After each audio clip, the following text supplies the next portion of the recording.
वाहिगुरू जी का खालसा वाहिगुरू जी की फतेह। आप सबको बड़ी इंतजार थी कि प्रपोजल आई है, उसके ऊपर क्या किया है, क्या उसके बारे में कुछ तरह तरह के विचार चल रहे थे। कोई कुछ बोल रहा था, कोई कुछ बोल रहा था, लेकिन ये दोनों फोरमों की अब चर्चा होने के बाद ये फैसला लिया गया है कि जो सरकार ने प्रपोजल दिया है उस प्रपोजल की अगर उसे नाप तोल किया जाए तो उसमें कुछ नजर नहीं आ रहा। अगर इसको ध्यान से देखेंगे तो माननीय मंत्री जी कल ये बता रहे थे कि सरकार अगर एमएसपी की गारंटी दालों के ऊपर देती है तो हमारा 1.5 लाख करोड़ रुपया हमारी जेब से खर्च होगा, हमारे बजट के ऊपर वेट पड़ेगा। और इसी के बराबर एक खेती माहर साउथ का प्रकाश कामारेड्डी जी के अनुसार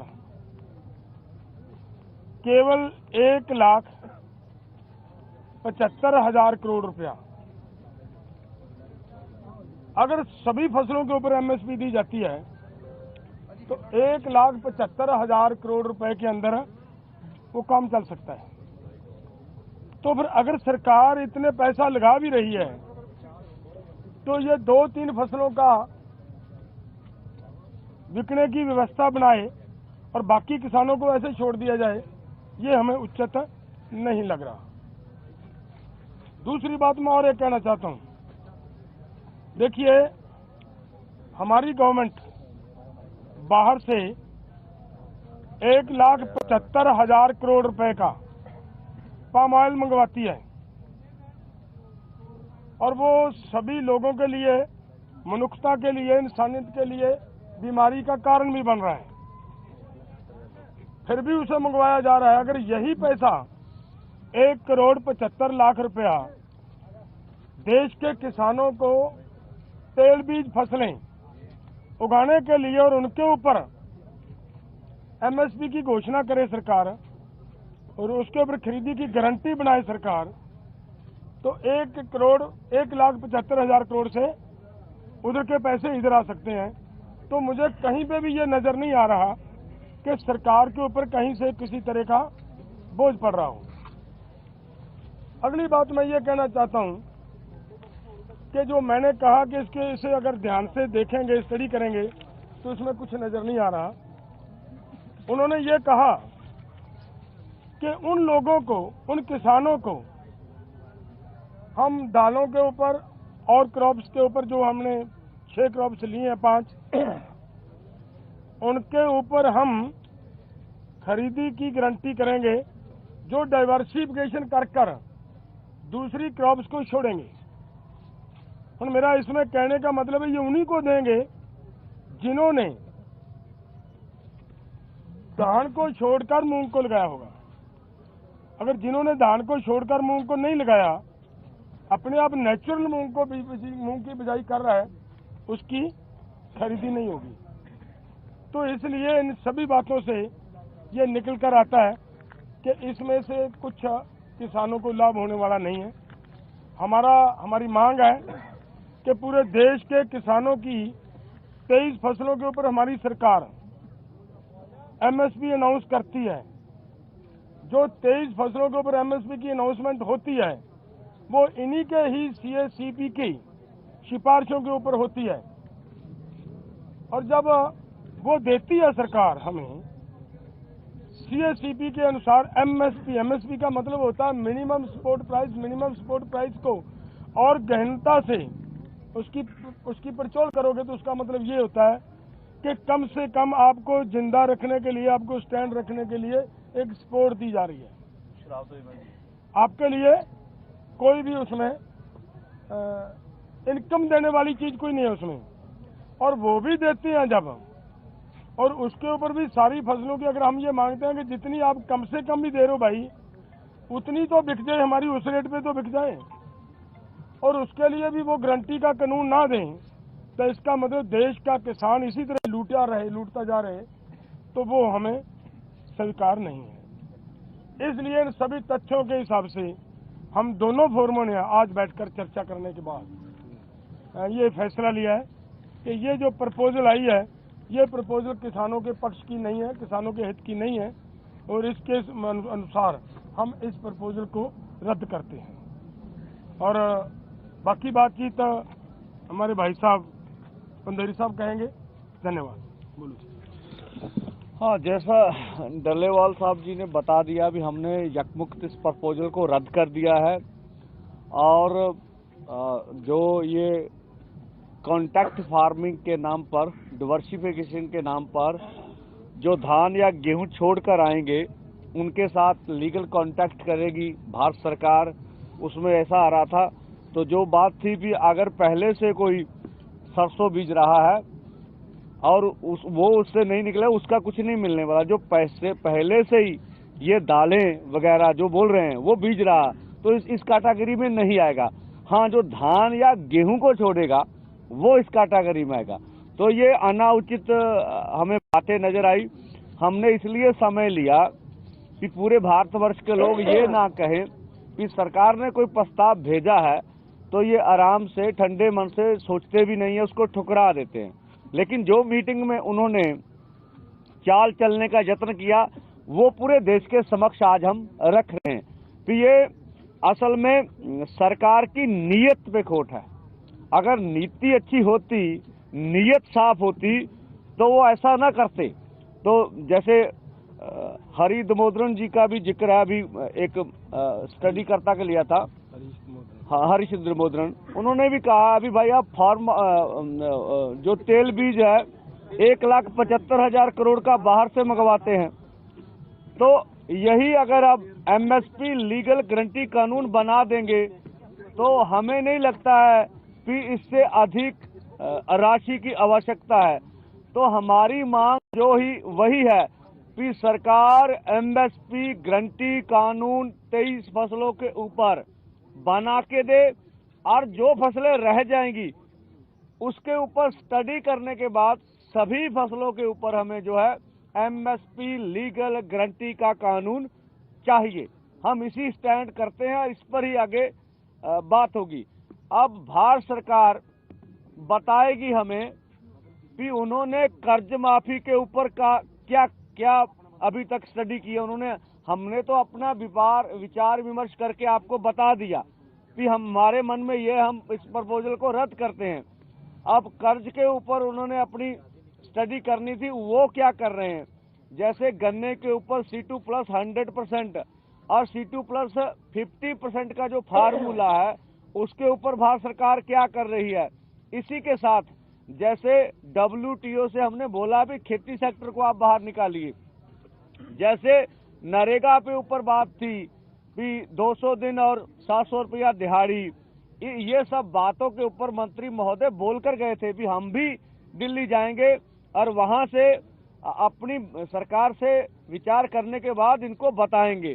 तो दूसरा, जैसे भारत सरकार विहार दिखा रही है मीटिंग्स में कि अगर इस प्रपोजल पे हमने बोला कर्ज के ऊपर बताइए, तो बोला पहले इस प्रपोजल पर आप अपनी बात करिए, आगे कर्ज के ऊपर बात करेंगे। और तो इस तरह की मीटिंगों में बातें चलती नहीं यार। हमने देखा जब से हम मीटिंगों में जा रहे हैं, भारत सरकार के नुमाइंदे 3 घंटे बाद में आ रहे हैं। ये थोड़ा बात होती है। अब हमें समय आप 5:30 का दे रहे हैं, मीटिंग आप 8:10 में शुरू कर रहे हैं, तो इतना तो किसी के पास समय नहीं है। तो वार्ता अगर करनी है, जो समय आप देते हैं उसी समय, चलो 5-10 मिनट की कोई बात नहीं होती है आगे पीछे, तो वो हो जाना चाहिए। तो भारत सरकार की जो सीरियस है वो मीटिंग शुरू होने के बाद ही पता चल जाती है। अभी बात हो जाने दीजिए।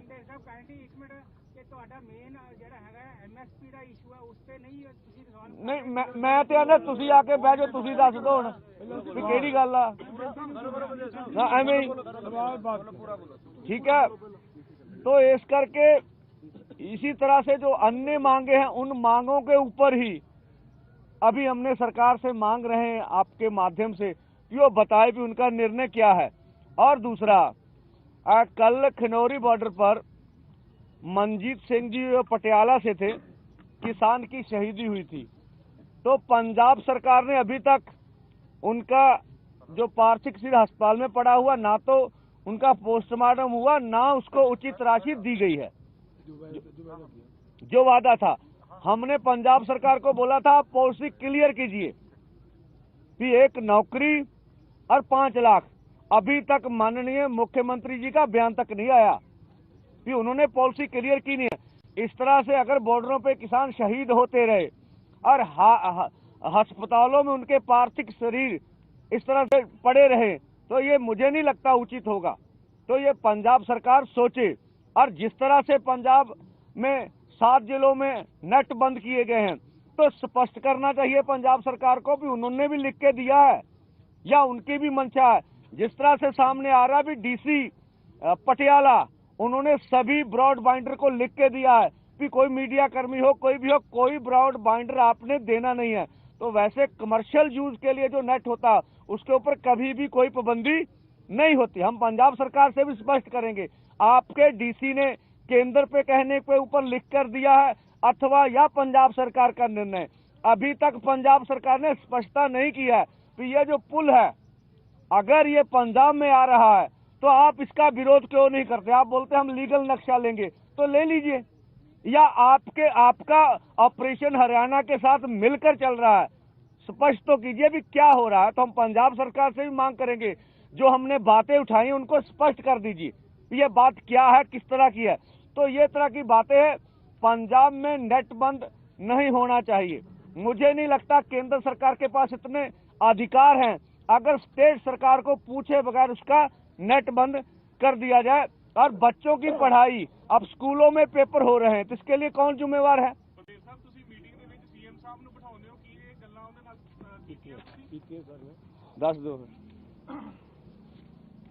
देखिए, जिस समय सीएम साहब ਨੂੰ ਮੀਟਿੰਗ ਦੇ ਵਿੱਚ ਬਿਠਾਇਆ ਗਿਆ, ਉਸ ਦਿਨ ਬਿਠਾਉਣ ਦਾ ਮੇਨ ਕਾਰਨ ਹੀ ਇਹ ਸੀ ਕਿ ਭਾਈ ਤੂੰ ਸਾਡੀ ਸਟੇਟ ਦਾ ਮੁੱਖ ਮੰਤਰੀ ਆ, ਤੇਰੀ ਸਟੇਟ ਦੇ ਲੋਕ ਨੇ ਔਰ ਤੇਰੀ ਸਟੇਟ ਦੇ ਵਿੱਚ ਦੂਸਰੀ ਸਟੇਟ ਆ ਕੇ ਬੈਰੀਕੇਡਿੰਗ ਕਰਕੇ ਬੈਠੀ ਆ ਔਰ ਤੇਰੀ ਸਟੇਟ ਦੇ ਵਿੱਚ ਬੈਠੇ ਲੋਕਾਂ ਦੇ ਉੱਤੇ ਅਥਰੂ ਗੈਸ ਦੇ ਗੋਲੇ ਸਿੱਟੇ ਜਾ ਰਹੇ ਆ। ਇਦੋਂ ਵੀ ਕਹਾ ਅਸੀਂ ਵੀ ਕਿਹਾ ਕਿ ਅਥਰੂ ਗੈਸ ਦੇ ਗੋਲਿਆਂ ਤੋਂ ਅੱਗੇ ਲੰਘ ਕੇ ਸਾਡੇ ਉੱਤੇ ਮੋਰਟਾਰ ਦੇ ਹਮਲੇ ਕੀਤੇ ਗਏ ਤੇ ਲੋਕਾਂ ਦੇ ਉੱਤੇ, ਜੋ ਅਤੀ ਨਿੰਦਣਯੋਗ ਹੈ। ਇਸੇ ਲਈ ਬਿਠਾਇਆ ਸੀਗਾ ਕਿ ਅੱਜ ਸਾਡਾ ਮੁੱਖ ਮੰਤਰੀ ਇਹਦੇ ਵਿੱਚ ਆਉਣਾ ਚਾਹੀਦਾ। ਆ ਕੇ ਇੱਕ ਗੱਲ ਉਹਨਾਂ ਦੇ ਸਾਹਮਣੇ ਰੱਖੀ ਔਰ ਇਹਨਾਂ ਨੇ ਕਿਹਾ ਉਸ ਵੇਲੇ ਕਿ ਅਸੀਂ ਇਹਦੇ ਤੇ ਨੋਟਿਸ ਲਵਾਂਗੇ, ਲੇਕਿन ਅੱਜ तक कोई नोटिस नहीं लिया गया।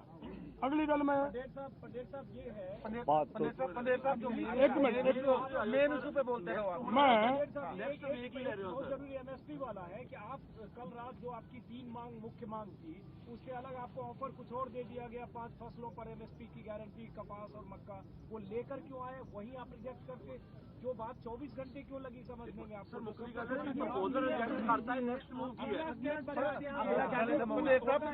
देखिए, इधर से मुझे लग रहा है आवाज अंजुम जी की आ रही थी। अंजुम जी 1 मिनट रुकिए, मैं एक बात और कहनी चाह रहा था, वो भी आपकी बात का जवाब देंगे हम।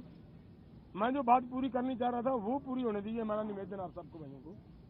देखिए, आज हरियाणा सरकार की ओर से उनके डीजीपी का बयान आया है और उसने ये कहा है कि हमने यहाँ पे किसी भी बॉर्डर के ऊपर ऐसा नहीं किया, कहीं पे हमने अथरू गैस नहीं छोड़ा, कहीं पे हमने किसी तरह की बेल्ट गन नहीं चलाई, किसी तरह का कोई ऐसा वैसा नहीं किया, ये कहा उन्होंने। और हमारा ये कहना है कि अगर सच में डीजीपी साहब ने ऐसा ऑर्डर नहीं कहीं से मिला उनको, उन्होंने नहीं कहा और नहीं किया, तो जिन्होंने यहाँ पे ये किया और 400 के करीब लोग जख्मी किए, उनके खिलाफ तुरंत कार्रवाई क्यों नहीं करता हरियाणा गवर्नमेंट? उनके खिलाफ कार्रवाई करनी चाहिए।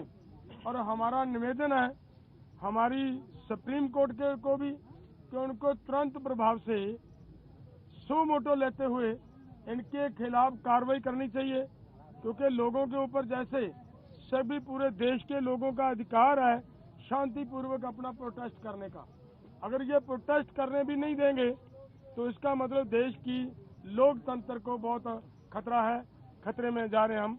हाँ अब अगला कदम क्या ओ फलो जो और पहले सुनो वो जवाब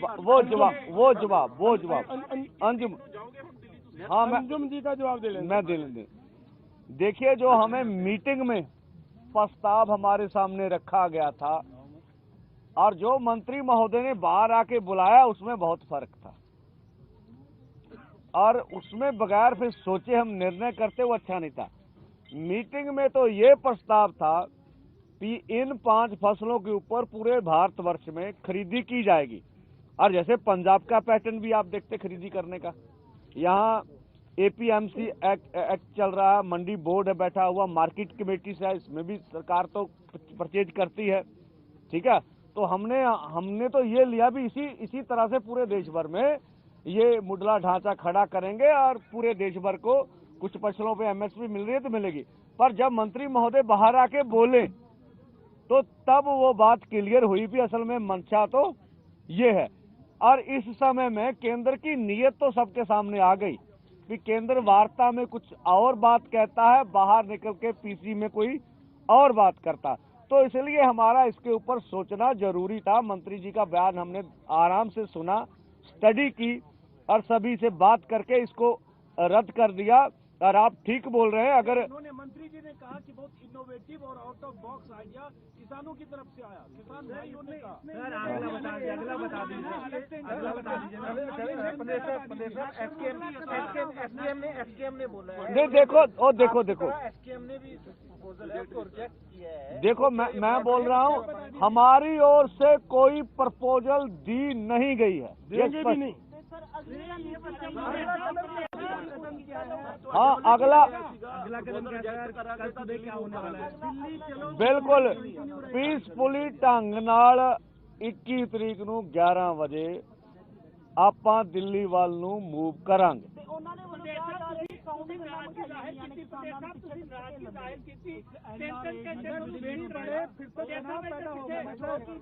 ਡੀਬੀ ਦੇ ਕਰੀਬ ਉੱਚੀ ਆਵਾਜ਼ ਛੱਡਦੇ ਨੇ ਜਿਸ ਦੇ ਨਾਲ ਲੋਕਾਂ ਨੂੰ ਇਰੀਟੇਸ਼ਨ ਹੋ ਕੇ ਪਿੱਛੇ ਹੋਣਗੇ, ਉਹਦੀ ਕੀ ਤਿਆਰੀ ਹੈ ਕਿਸਾਨਾਂ ਨੂੰ? ਦੇਖੋ ਅਸੀਂ ਸਰਕਾਰ ਨੂੰ ਅੱਜ ਵੀ ਅਪੀਲ ਕਰਦੇ ਆਂ, ਕੱਲ ਵੀ ਕਰਦੇ ਆਂ ਵੀ ਐਡਾ ਵੱਡਾ ਦੁਨੀਆ ਦਾ ਅੰਦੋਲਨ ਆ, ਉਹ ਟੇਬਲ ਤੇ ਬਹਿ ਕੇ ਸਾਡੇ ਮਸਲੇ ਕਰਦੇ ਹੱਲ। ਇੱਕ ਜਾਂ ਸਾਨੂੰ ਪੀਸਫੁਲੀ ਢੰਗ ਨਾਲ ਬੈਰੀਕੇਡ ਹਟਾ ਕੇ ਦਿੱਲੀ ਜਾਣ ਦੇਵੇ। ਹੁਣ ਇਹ ਦੋਵੇਂ ਕੰਮ ਨਹੀਂ ਹੁੰਦੇ, ਸਾਡੀ ਮਜਬੂਰੀ ਆ ਨਾ ਅਸੀਂ ਫਿਰ ਅੱਗੇ ਵਧੀਏ, ਠੀਕ ਆ। ਇਸ ਕਰਕੇ ਜਿਹੜਾ ਤੁਸੀਂ ਕਰ ਰਹੇ ਹੋ ਵੀ ਉਹਨਾਂ ਨੇ ਜ਼ੋਰ ਨਾਲ ਆਵਾਜ਼ ਕਰਨ ਵਾਲੀ ਮਸ਼ੀਨ ਲਾਈ ਹੋਈ ਆ, किसी का कन्न बोला हो सकता किसान कर। हाँ तनाव अगर पैदा होगा ना, अगर आप जो है फिर से हाँ जी साउंड गन आ ये भारत के लोगों ते वरती नहीं जानी चाहिए। असी को बाहर दे थोड़े हाँ, इस देश के नागरिक आ, किसान आ, मजदूर आ।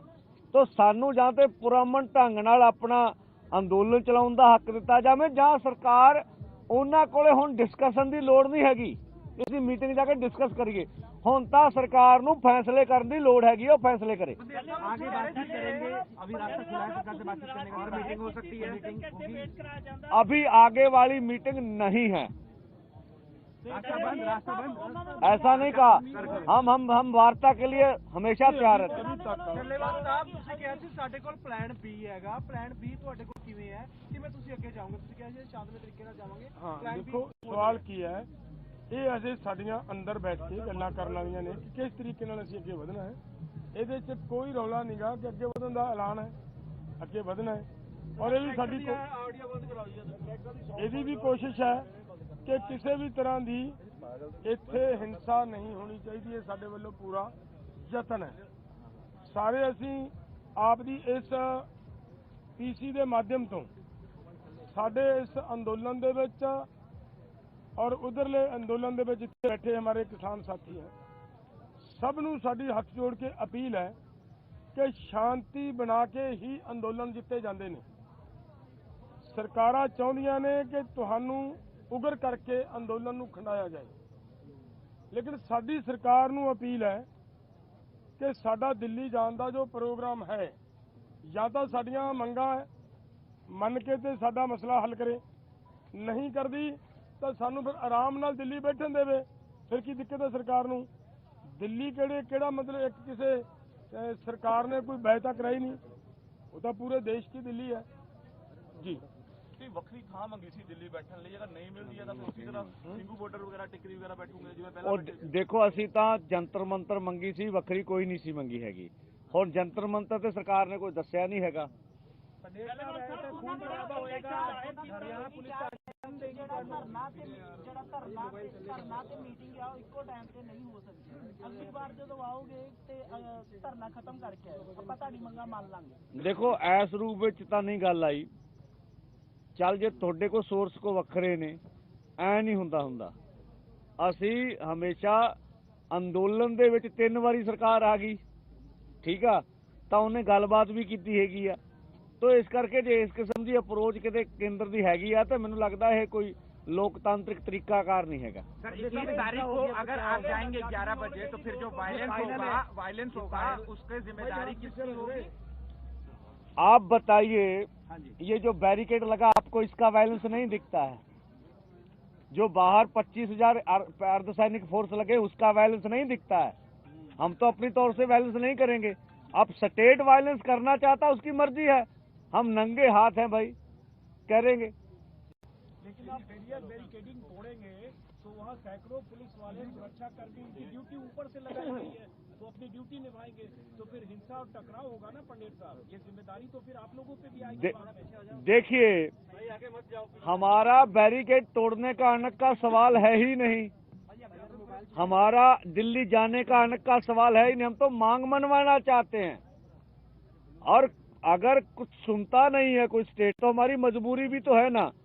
हमने जैसे पहले भी बचाव किया, आगे भी बचाव करेंगे। उधर भी हमारे जवान हैं, इधर किसान है, उधर जवान है, हमें सबका मालूम है।